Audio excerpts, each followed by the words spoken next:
بعد طول انتظار رياض محرز أهلاوي وأخيرا. اوكي، السلام عليكم ورحمة الله وبركاته. كيف حالكم يا شباب؟ رجعت لكم مقطع جديد. رياض محرز القادم من مانشستر سيتي اللي حقق دوري الأبطال الأخير. الجزائري محرز من مواليد سارسيل في فرنسا في 21 فبراير 1991 ميلادي، يعني عمره 32 سنة، وهذا شيء جيد جدا لأنه لسه قادر يعطي مستويات رائعة. رياض محرز مركزه الأساسي هو الجناح الأيمن، ويقدر يلعب كجناح أيسر أو حتى صانع ألعاب.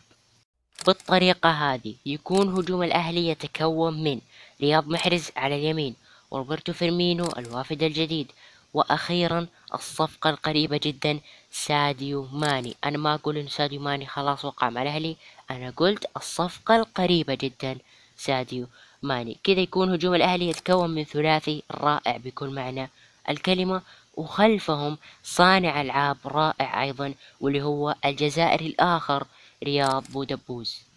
قيمة رياض محرز السوقية هي 20 مليون يورو، يعني قيمته أعلى من قيمة روبرتو فيرمينو البالغة 18 مليون يورو. كانت أعلى قيمة وصل إليها رياض هي 60 مليون يورو في عام 2018.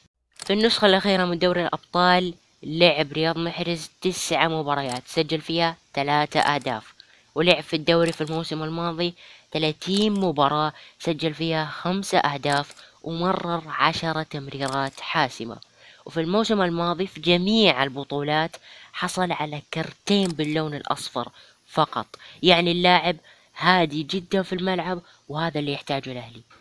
وبس، هذا كل شيء عن الأسطورة الجزائرية رياض محرز لاعب الأهلي الجديد. وللمعلومية بس، لحد الآن لم يتم الإعلان الرسمي عن صفقة رياض محرز، ولكن أغلب الأخبار العالمية والمحلية تقول إنه خلاص رياض محرز وقع مع الأهلي، أو خلاص حيوقع مع الأهلي، وإن شاء الله خلاص يعني الأمور محسومة.